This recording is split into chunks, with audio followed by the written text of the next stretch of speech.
Believe the picture and see the truth. 2 + 4 = 6.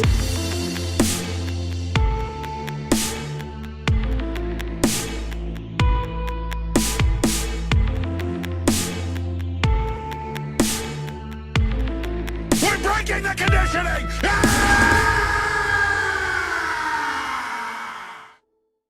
One weekend, after an extremely tiring and tedious work week, you decide to do something a little bit different. Being an outdoorsman, you decide that you're going to go camping. Pulling out your trusty map, you point to somewhere you've never been before. You are the adventurous type, and it's a challenge for you. Getting there, enjoying nature, reconnecting with yourself, everything about it sounds grand. So much different than your daily life of working in a cubicle. With your mind set on camping, you head out. Maybe you even bring some of your friends with. After all, the woods are nature's Las Vegas, and what happens out there stays out there. Along for your journey, you brought only the most basic of provisions, the necessities for camping, something to hunt rabbits with, some books to read, a canoe, and if you want to be a little girl about it, even a tent. As nighttime settles in, you and your friends take in the majesty of nature. You enjoy the stars around a campfire. You point at butterflies or whatever other gay shit people do in the woods. It's paradise. That is until you hear the noise. Just off in the distance, you can hear it ever so slightly as it gets louder and louder.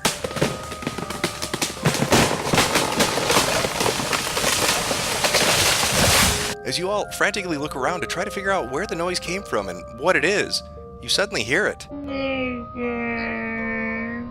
It's an eerie sound, almost human-like, just from the edge of the woods.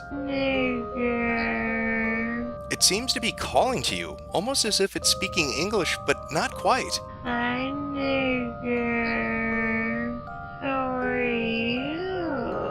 Finally, that guy, that guy, the brave one, decides that he's going to go investigate. He's going to see what's making that noise and what exactly it's saying. As you all watch as he vanishes into the tree line, you begin to wonder, is it a good idea for him to go alone? As you wait with bated breath, minutes turn into hours, and the hours seem to stretch on. Your friend, that guy, hasn't come back yet. You all begin to worry, to wonder if maybe he got hurt or injured out in the woods. Maybe that noise was a predator. Maybe he's being eaten by a mountain lion. I don't know. It is Connecticut, and you're pretty sure that happens there. Finally, you hear the noise again. Only this time, you're able to see what it is. As you run to the tree line, you could swear it looks like your friend, but as it comes in closer, something's not right. Oh sure, it looks like them. The physical features are almost the same, but something's different. Something's off. As they come to sit back around the campfire, their attitude and mannerisms are completely different. It's almost like they can't even speak the language. Every time you ask them a question or something personal, all they respond with is, whoop whoop. And stranger still, they don't seem to know your name, or anyone's name. They just keep calling everybody fam. As the darkness extends and nighttime continues, they try to lure you back into the woods. They have something they want to show you. They tell everybody to follow them out. But you have a feeling deep in your gut that something is wrong, that something has happened tonight that shouldn't have, and that if you go into those woods, you're never going to come back. This story's not unique. In fact, it's a common tale told across multiple communities online. From website to website, consistencies remain between each of the iterations. Usually, it involves going into the woods with a group of friends, hearing strange noises or awkward calling voices from the edge of the tree line. Somebody will go to investigate, and when they come back, they're changed. They may look the same, but they're completely different. They aren't your friend or family member anymore. And I guess that's what makes a Skinwalker so terrifying. It's the idea that they can take anyone and assume their position, and that you'll almost never know. That they can pass themselves off almost perfectly as the person you once knew. That is until you realize just what a Skinwalker is. A Skinwalker is a drunken Indian, a Native American who's imbibed too much firewater. And when you realize this, you can take safety precautions to protect yourself when you're out in the woods. Firstly, always read the signs.